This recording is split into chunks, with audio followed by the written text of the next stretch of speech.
Bonjour tout le monde, bienvenue dans cette 4e vidéo de ma série sur la proportionnalité, dans laquelle je vais vous parler d'échelle. Alors, lorsqu'un dessin, ça peut être une figure géométrique, un dessin technique, un plan, une carte. Quand on dit qu'un tel dessin est réalisé à l'échelle, cette expression, quelque chose qui est dessiné et que c'est à l'échelle, ça signifie que les longueurs sur le dessin et les longueurs réelles sont proportionnelles. Voilà ce que ça veut dire quand on représente quelque chose à l'échelle. Donc, on est en plein dans la proportionnalité. Donc, l'échelle, plus précisément, alors ça, vous pouvez l'écrire dans votre cahier, mes élèves. Ce qui suit, ça, c'est pas la peine parce que c'est pas facile, je trouve, c'est pas comme ça qu'on utilise...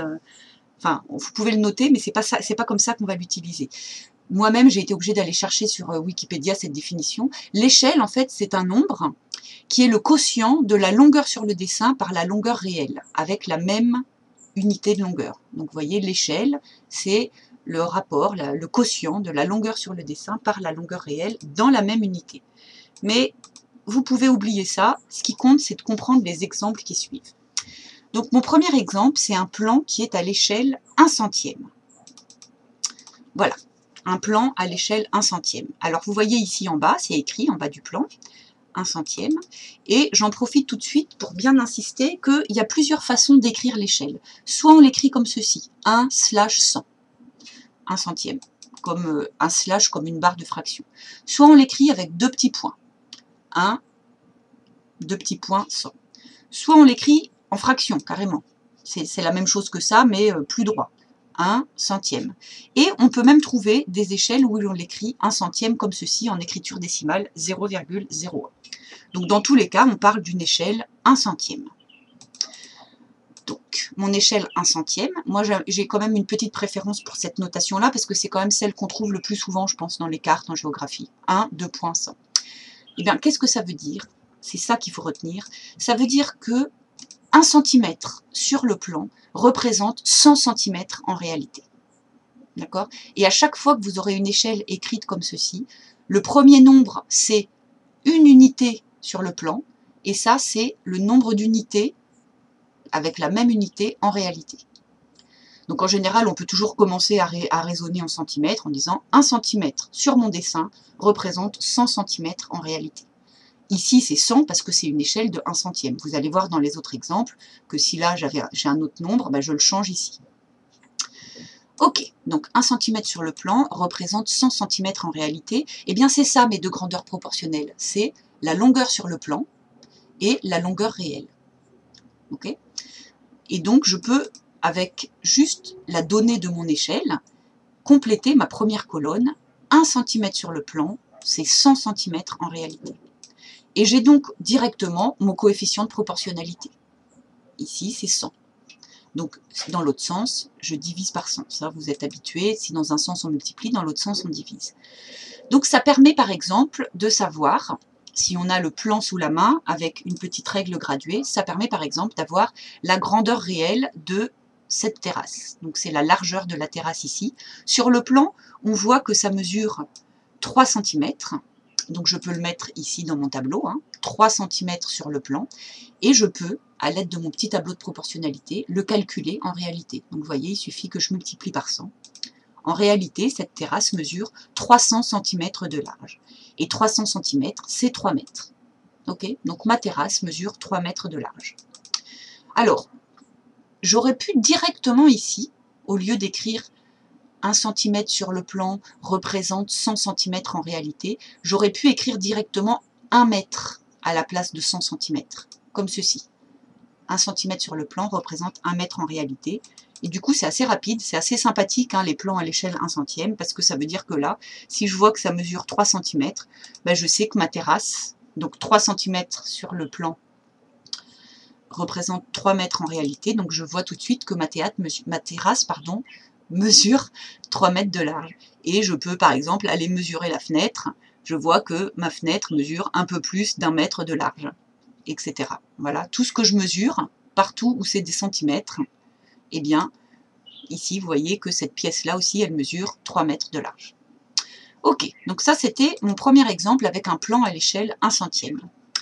Un deuxième exemple, une carte cette fois. Donc vous voyez ici que c'est une carte à l'échelle 1/500 millième.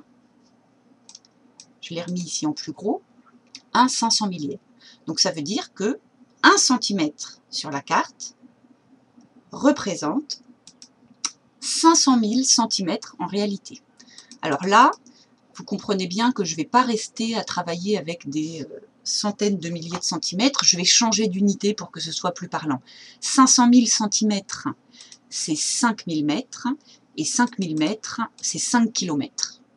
Donc en fait, c'est quand même plus facile de parler comme ça. Hein. On comprend mieux quand on se dit 1 cm sur la carte, ça représente 5 km en réalité. Et je fais mon tableau de proportionnalité avec ça. 1 cm sur ma carte représente 5 km en réalité.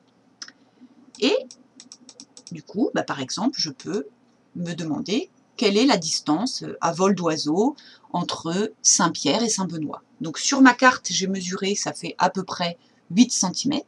Donc je peux mettre ça dans mon tableau, 8 cm sur ma carte. Et ben, je réfléchis, donc ça vous savez faire normalement, vous savez calculer la quatrième proportionnelle.